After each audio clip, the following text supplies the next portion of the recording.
Good day. Ira Epstein of Linn Associates with your financial market wrap-up for this Monday, September 28th, 2020, and the time just getting on 5:50 p.m. Central Time.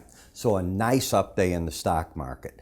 I am not surprised. As the market last week was fighting, and you know I was talking about this at the key 100-day average of closes, I came out and I said, you know, this is not the place to be short anymore. I'd be careful. I think longer-term traders are taking a stab at these markets.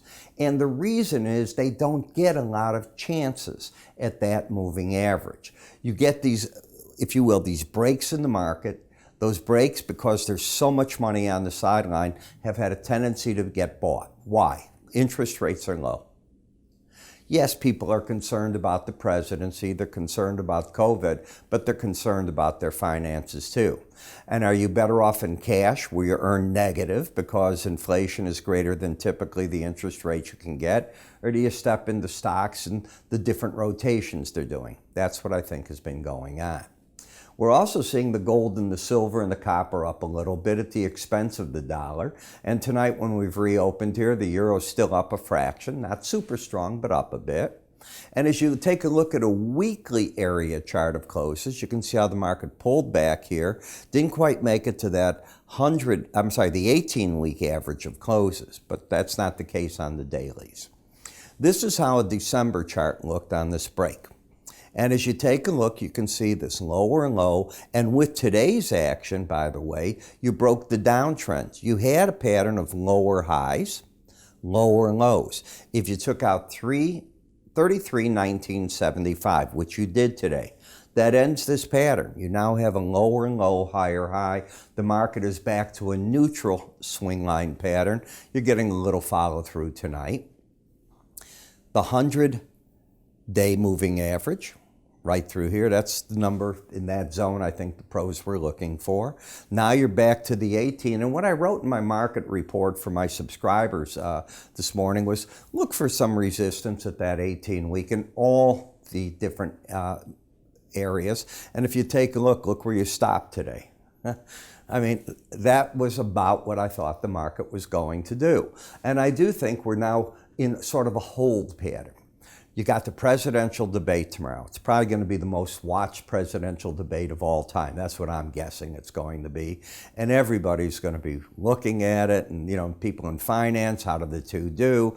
Will Mr. Biden show up real strong? Is Mr. Trump going to goad him and get himself into trouble? There's so many different viewpoints that we'll be watching. So how they come out of this carries through to the next two debates because you get labeled. When we take a look at Bollinger Bands, you had gotten down to the lower band over here. So that first challenge was the only time you hit it, and then you bounced away from it. Now you're back to neutral at that 18-day average of closes, and momentum turned up. Now this market is one of those that if we really look at it, it never did embed. It just got itself real oversold, hung there, hung against these key points in the market, and has bounced itself back to the upside. When we come over to the NASDAQ, never did hit the lower 100-day or the Bollinger Band. You haven't hit a lower Bollinger Band, if I'm correct, since March. It's quite a feat to talk about a market. You've hit the upper one numerous times, but it just shows you that on the big breaks in this market, that because of COVID, the new vehicle are these tech-heavy stocks, and that's where the public steps in each time they see them get really oversold. And that's all we did. We got oversold in this market, no more than that. You're out of the downtrend. What if I told you you're in an uptrend that fast? And you are. You have higher lows, higher highs. Prices are over the 18-day average. And on the close today, the market did finish at 11,394. And that is over the 11,262 18-day average. So you're back into a bull trend in this market at this point. By the way, you're back into a bull trend, and where's your slow stochastic? It's 70. You're overbought already. So this rally, be careful. Overbought, you take out, in my opinion, a certain element of buyers in the market because the different, be it the algorithms, the different sophisticated traders, they'll look at overbought, oversold conditions and try to back away. In the Dow, got to the lower Bollinger Band, didn't quite make it to these 100-day, right back up to the resistance at the 18. That's what I was writing about today. And in the Russell, same identical thing. The Russell's where I think people really loaded up. They had a chance at the 200 and the 100-day average. That's what a longer-term trader is going to look at, and he'll just say, I want to own it there. Let's see what we look like through the election and what's going to happen. That's what I expect took place. Let's go to the VIX. A lot of comments have come in on the VIX that I've been showing, and I varied it, and I admit it during the year. There is a short-term VIX and a regular VIX that you see on TV. The regular is this one. We do it with the letter S and then that upside down V, if you will, VIX. This is the number you're all more ready for. And because so many people want this one, that's fine. They both operate the same way. If you get to a lower Bollinger Band on either, I expect to see put writers carrying the market back to the 18-day average. Where are we in this market? Well, it's bullish for stocks. You have lower highs, lower lows. You're in a bear pattern. Unfortunately, you're also oversold. So I wouldn't be surprised on rallies. You get back to the 100-day and the 18 and you hang there until we get something more definitive, maybe through the debate tomorrow night where the market takes another look. Might even want to see the jobs data that's going to come out. I think it's Friday that we get that. That's going to be important. When we come to the T-bond market, could we be going more sideways than this? It's pretty hard. You're overbought. You've got a market that's got and this is the question mark, is this the right low, or because you had an outside day taking that one out? When I see this pattern, I don't know where they're at. And I created this indicator, and that's the only time you don't know. So what? You stay away from the market anyways when you don't know. You have a higher high, lower low in the 10-year notes, but it's one of these ugly patterns too that the resolution came when you took out this high. When you have an outside day down and you take out the high of that outside day, this is my rule, nobody else's that I know of, within the next day or the day after that, here's that next 2 days later, that's what I call a trap for the bears. Bears because on an outside day down, the bears took control. I'm wrong in my thinking if you take out that day's low and you're just sort of chopping here. The objective, the upper Bollinger Band, if the market can mount anything. In the dollar index, you backed off from the upper Bollinger Band after spending, 4 times above it. That's okay. That's just a correction. You still have the embedded reading. This market's still looking bullish unless the red line closes under 80. You close under 80, then I wouldn't be surprised to see price and the 18-day average make a run at each other. But this breakout area has caused a lot of grief for a lot of traders, especially those that were in the euro, thinking you were going to the back up into this area, and instead the market let go to the downside. It's the mirror of the dollar. So this rally in it, I think the pros are still selling it. I think the pros are buying the dollar still, selling the euro at this point in time. And I think they'll get out if you lose the embedded reading in them. In the Japanese yen, this market is trying to make something of a stand against the 18-day average of closes. I call that the line in the sand. It's been hanging here now for 4 trade sessions. You've worked the market down in momentum where you're still not oversold. Any move under 94.69 will create another bearish pattern. You would then have lower highs and lower lows by taking that out. Then the key would be not to get back over 95.06. I put out in one of my newsletters, and the people that get my newsletters are the people that are my paid subscribers for my full research.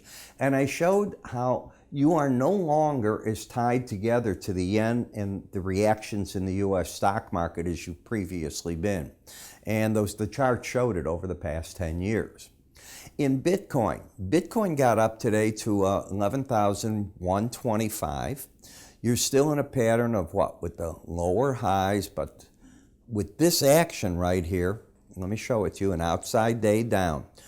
Now let's take out the high of that, which should happen to next day. You know what I'm going to tell you?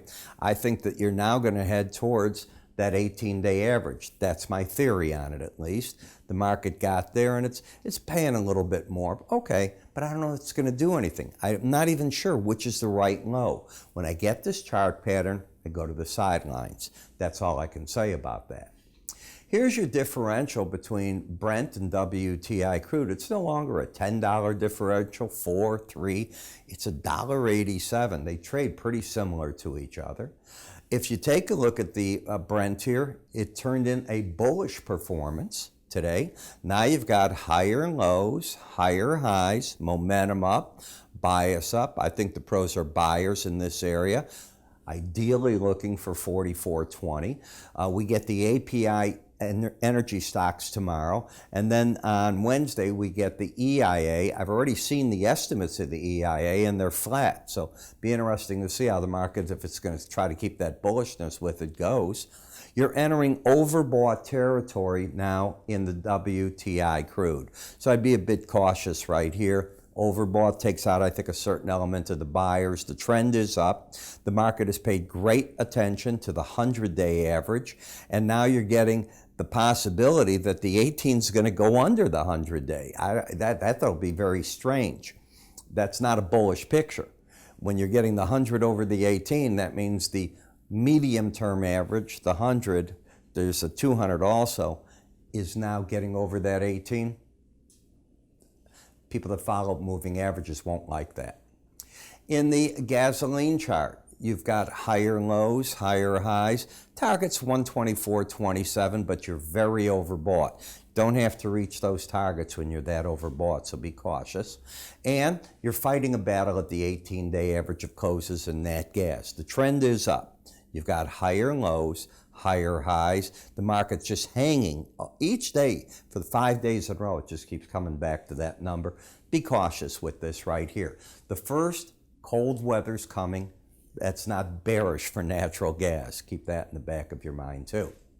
You know, one of the things that I love to do is teach charting. It's not how I interpret charts. At the end of the day, the question is, can I teach you to do what I do?